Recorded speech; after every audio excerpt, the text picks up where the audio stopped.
This is the 18th variation from Rachmaninoff's Rhapsody on a Theme by Paganini, which is a set of variations. And he really takes a lot of liberty with it. And I'm working on a version that I'm sort of tweaking myself to do for solo piano, but this is just part of it. Eventually I'll do the whole thing. It might take a while. But he takes the famous 24th Caprice by Paganini, which is literally there in the beginning of the piece. But at the 18th variation, what he does is he turns it upside down. Meaning, if you take the sheet music, just those notes, and you turn the paper upside down, you get this. Different melody, different character. Isn't that brilliant? Yeah. To do that? And then what he does with it. And so Rachmaninoff wrote this in the 1930s at his summer home on Lake Lucerne in Switzerland.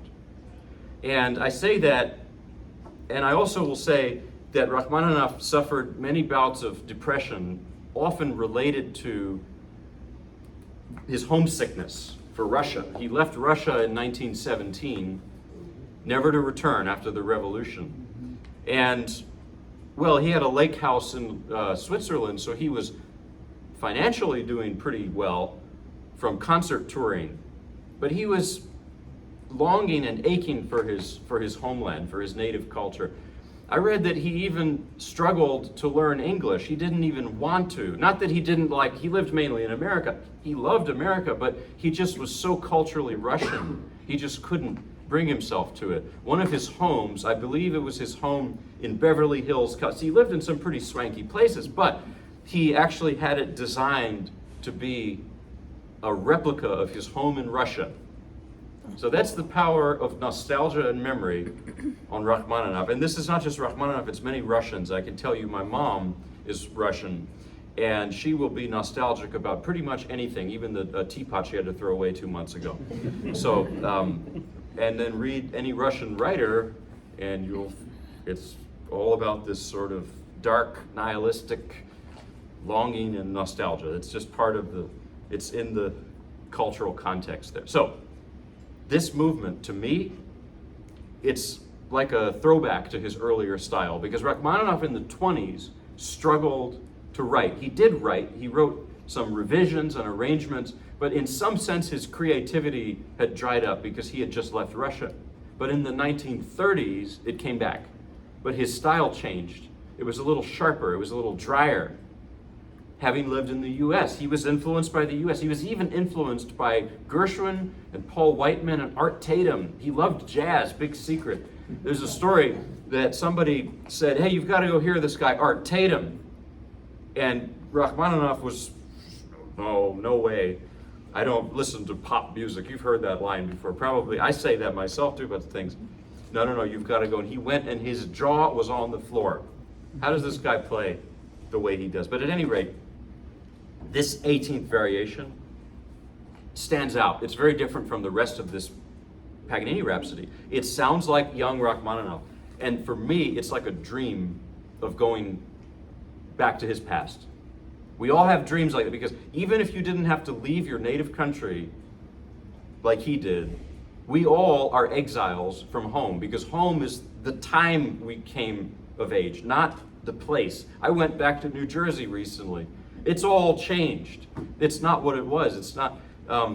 So that's what it is. And there's a movie somewhere in time, which I have yet to see, with Christopher Reeve, that uses this music. Makes sense, doesn't it? Considering the whole story of Rachmaninoff and being, lost in time or whatever. That's what it is. So here it is.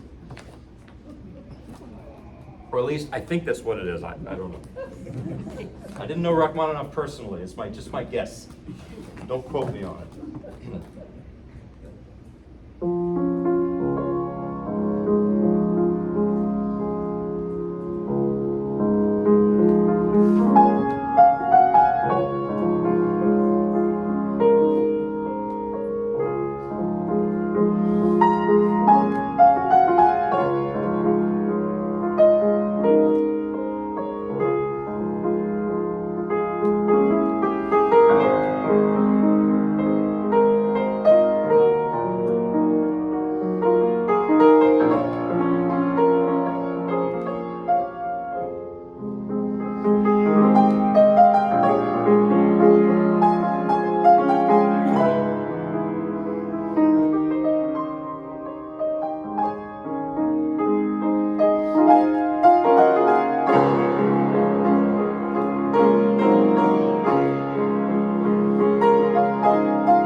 선생님들이 부르시는